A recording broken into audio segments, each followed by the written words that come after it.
جاء الحق وساق الباطل باطل کو ہے جڑ سے مٹانا میں تو نبیوں کا وارث ہوں ہر منکر سے ہے ٹکرانا. السلام علیکم ورحمۃ اللہ وبرکاتہ. حامد و مسلین اما بعد. اسلامی بھائیوں، رمضان مبارک کا مہینہ نہایت ہی مقدس متبرک مہینہ ہے. یہ وہ مہینہ ہے جس میں قرآن مجید کا نزول ہوا. یہی وہ مبارک مہینہ ہے جس میں سرکش شیاطین بیڑیوں میں جکڑ دیے جاتے ہیں. یہی وہ مبارک مہینہ ہے جس میں نیکیوں میں اضافہ کر دیا جاتا ہے.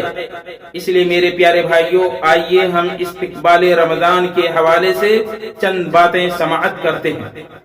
سب سے پہلا عنصر یہ ہے کہ رمضان مبارک کا آنا یہ ہمارے لیے عبرت، نصیحت اور شکر گزاری کا ذریعہ ہے.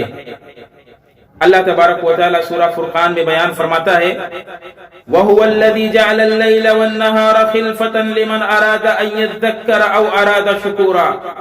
وہی وہ ذات ہے جس نے رات کو دن کے پیچھے اور دن کو رات کے پیچھے لگا دیا، اور اس میں عبرت حاصل کرنے والوں کے لیے عبرت ہے اور شکریہ ادا کرنے والوں کے لیے شکریہ ہے.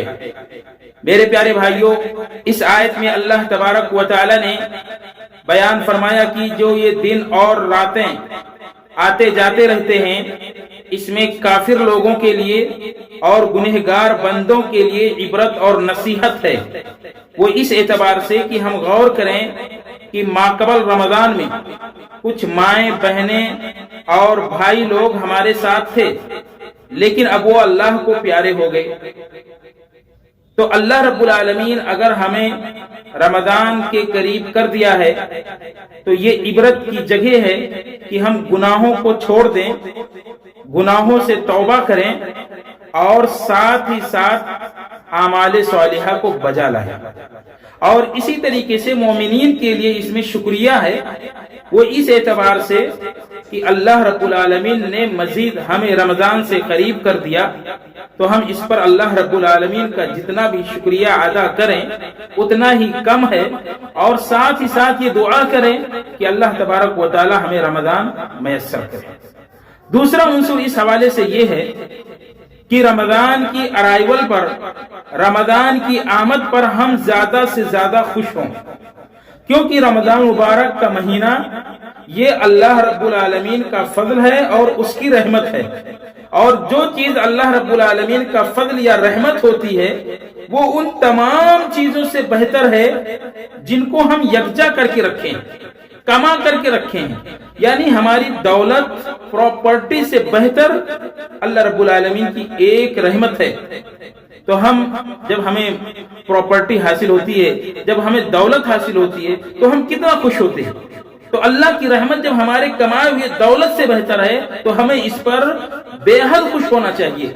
اللہ تبارک و تعالی بیان فرماتا ہے قُلْ بِفَضْلِ اللَّهِ وَبِرَحْمَتِهِ فَبِذَلِكَ فَلْيَفْرَحُوا هُوَ خَيْرٌ مِّمَّا يَجْمَعُونَ.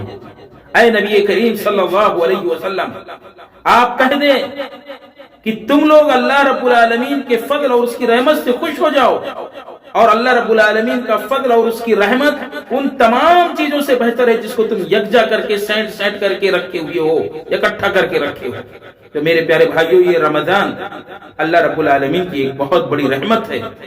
تو اس کی ارائیول پر، اس کی آمد پر ہم بہت زیادہ خوش ہوں. تیسرا عنصر یہ ہے کہ رمضان مبارک کے روزے، اس کے قیام، تراویح، قرآن کی تلاوت، صدقہ و خیرات اور جو دیگر اعمال صالحہ اس مہینے میں ہم انجام دیں گے اس کے لیے ہم مخلص ہو جائیں. اللہ تبارک و تعالی بیان فرماتا ہے قُلْ أَمْرُ رَبِّي بِالْقِسْطِ. اے نبی کریم صلی اللہ علیہ وسلم، آپ کہہ دیں کہ میرے رب نے حکم دیا ہے کہ تم لوگ انصاف سے کام لو.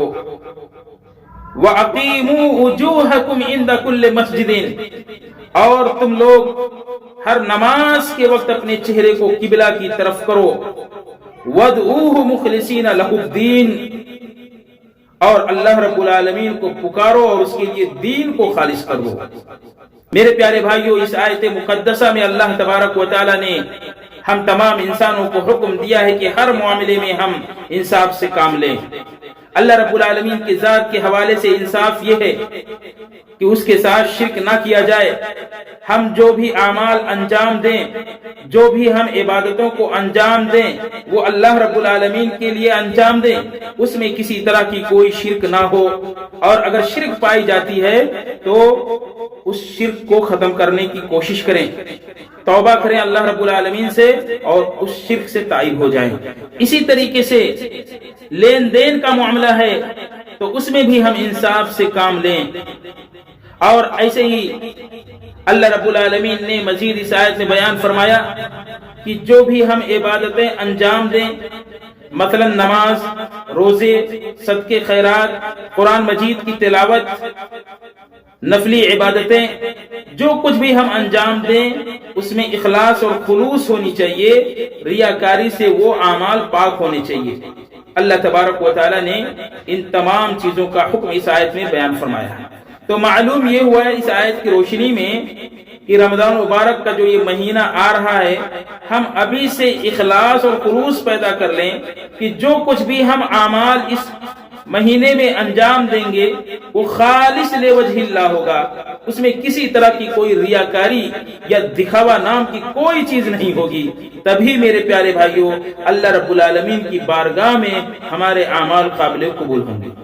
اگر ایک ناحیے سے ہم مزید اس آیت پہ غور کریں تو اس آیت میں اللہ رب العالمین نے اعمال کے قبولیت کے شرائط کا ذکر کیا، توحید کا ذکر کیا، اتباع رسول صلی اللہ علیہ وسلم کا ذکر کیا، اسی طریقے سے اخلاص کا اللہ رب العالمین نے ذکر کیا۔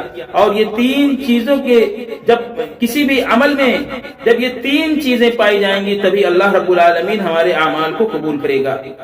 آخر میں ہم اللہ رب العزت سے دعا کرتے ہیں کہ الہ العالمین تو ہم تمام لوگوں کو اخلاص و للہیت کے ساتھ اعمال صالحہ کو بجا لانے کی توفیق عطا فرما۔ آمین تقبل یا رب العالمین۔ والسلام علیکم ورحمۃ اللہ وبرکاتہ۔